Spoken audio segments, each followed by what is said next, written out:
Welcome yet again to another episode on Hangout with PF. As always, I'm so excited to have you go on this journey with us. Today we'll be talking about the legacy of truth. The legacy of truth.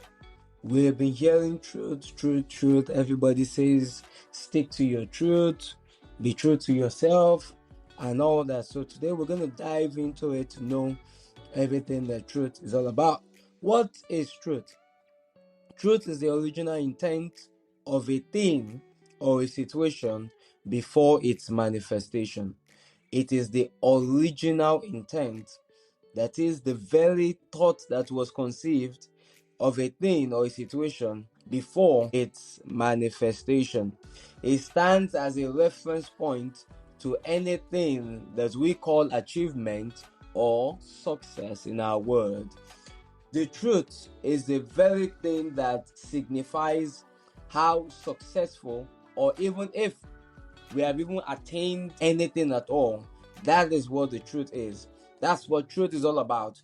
Truth is that reference point that helps us to know whether we are achieving or we're just whiling away time. All we see today is not all there is. They always say that there's more to a thing than it meets the eye.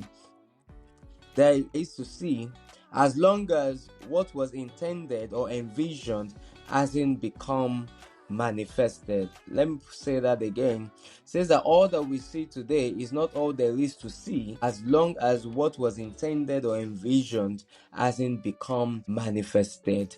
Until when your purpose is fulfilled, you cannot be seen or taken as truly being successful, that you have achieved something significant on the earth. If it is not in alignment, a perfect sync with what was proposed, then that achievement is just coming up, is just warming up. One has to be true to oneself, but it cannot be done or achieved, that is, we being true to ourselves, if there are no clear-cut connections with the intent or purpose for which we were created, sent, and equipped. When they tell us or they say, be true to yourself and all that, you cannot truly be true to yourself if you don't know the very reason, the very purpose for which you are here.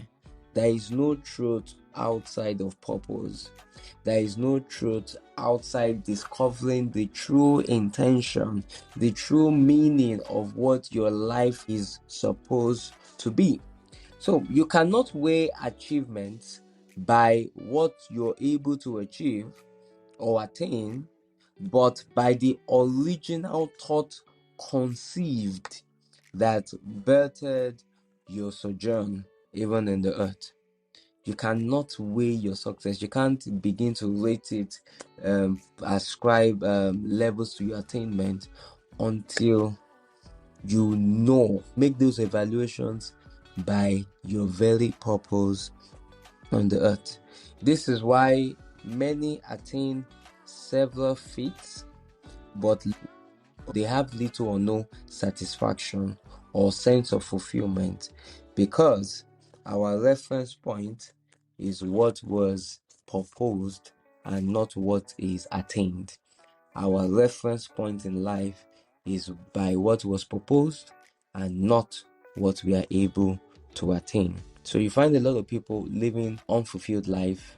A lot of people just, to other people, they've attained great things, but yet there is no happiness that comes from within.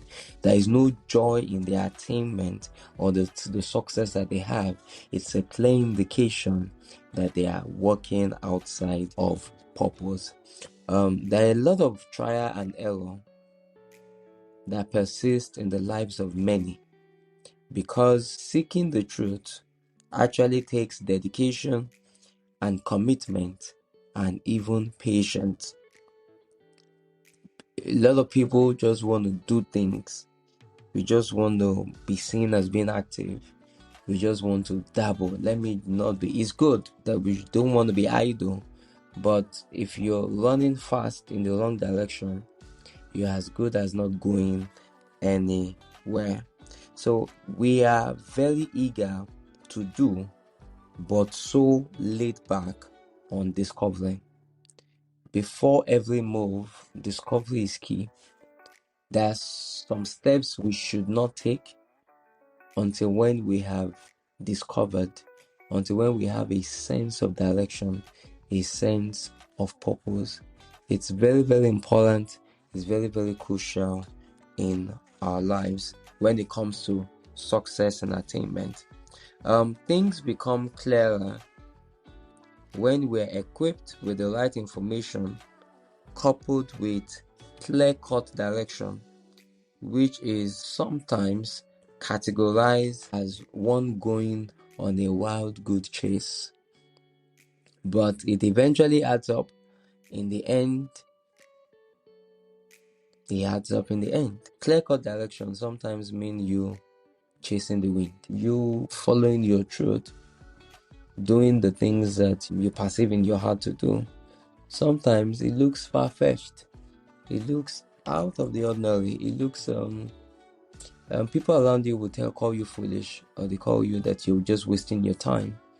But there is this inner witness, this conviction that comes from within, that this is the right step to take, and eventually it adds up. One thing I have discovered is that there are so many things that come our way that are not necessarily in line with what we perceive or we thought would be, but at the end of the day, it always turns out to be the most important things or the most important experience that we have in sustaining or having a sense of fulfillment. So, on the journey of truth, we discover more of ourselves than the journey itself, as every part of truth reveals the proposed reality of the one going on the journey. When you're truly walking the path of truth, you discover more of yourself than the journey itself, than the destination. Because, I will explain that to us, because only a changed man can actually change his world. Only a man who has discovered the truth about himself can actually make a difference in this world and even in this world. Only a man of truth, truthful to himself, can see the reality before him as a mirage and make the effort to actually make a difference. It's only a man whose vision is clearer, whose heart perceives better and is changed, is transformed, his mind is renewed, that can actually see the facade that the world, the present world is, and actually commit himself to make a difference. So I ask us today, do you know your truth? Are you actually walking in the truth of your life? Are you not amongst those who are just winging it through? So these are things that you should sit down and take out time in your supposed busy schedule to actually find out, so that you can make the best use of your time, of your opportunities, and everything that comes your way. So till I come your way again, remain blessed forever. God bless you.